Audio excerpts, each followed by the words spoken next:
Hello and welcome back to GK Insights, and today we are going to discuss about the next topic, that is Anglo-Mysore War from 1767 to 99।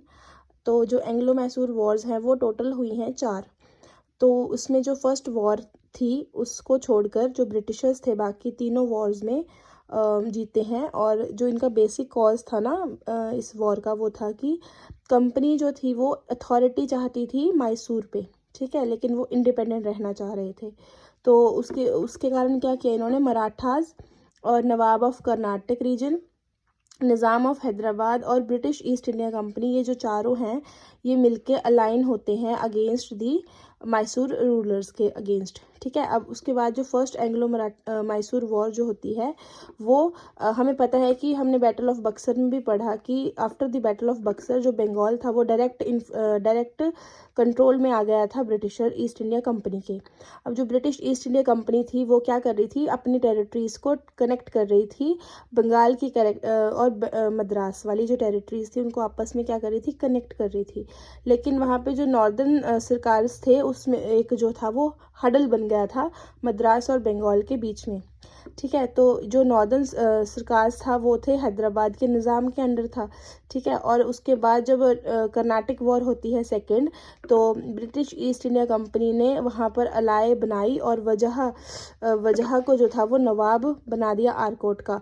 अब जो Britishers थे इस successful battle of Buxar के बाद जो थे वो नवाब of Bengal के साथ एक ट्रीटी साइन करते हैं निज़ाम ऑफ हैदराबाद के साथ भी, कि उनको नॉर्दर्न जो पार्ट था वो दे देंगे और उसको जो निज़ाम को वो प्रोटेक्शन देंगे, ठीक है, from Haider Ali who already has dispute with the Marathas. मैं एक बार और एक्सप्लेन कर देती हूँ यहाँ पे कि क्या करना था, ब्रिटिशर्स ने बंगाल और मद्रास की टेरिटरीज़ को कनेक्ट करना था, लेकिन वहाँ पे जो नॉर्दर्न पार्ट था वो एक हडल बन रहा था मद्रास और बंगाल के बीच में। और वो जो नॉर्दर्न पार्ट था वो जो डायरेक्ट इन्फ्लुएंस में था या डायरेक्ट रूल में था हैदराबाद के निज़ाम के अंडर था।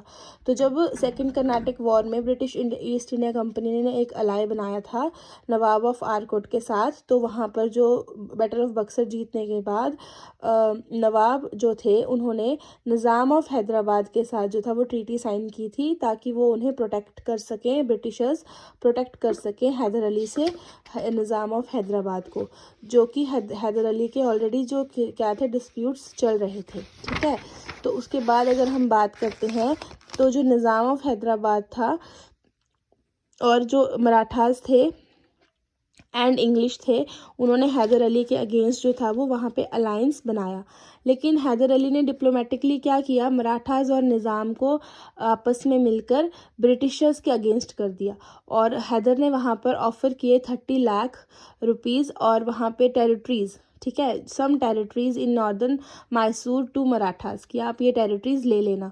और निज़ाम को भी इसी बात से उन्होंने कन्विंस किया कि कॉन्कर टेरिटरीज़ ऑफ आरकोट को वो जो है वो साथ में हम शेयर करेंगे।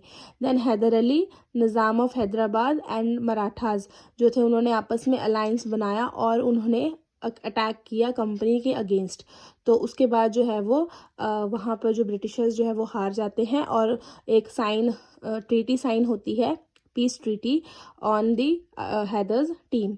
तो यहाँ पे जब फर्स्ट वॉर एंड हो जाती है तो वहाँ पे ट्रीटी ऑफ मद्रास को साइन किया जाता है, जहाँ पर कि exchange of prisoners and the conquered areas. और यहाँ पे हैदर अली जो है उसको प्रॉमिस किया जाता है, मतलब प्रॉमिस करता है इंग्लिश मतलब ब्रिटिश ईस्ट इंडिया कंपनी को कि अगर वो कोई और अगर उनको अटैक करता है तो वो उसकी जो है इंग्लिश की मतलब ब्रिटिशर्स की वो जो है वो हेल्प करेगा। So that's all for first Anglo-Mysore War, and in the next videos we are going to discuss about the second and third Anglo-Mysore Wars. So thank you, do like, share and subscribe and follow for more.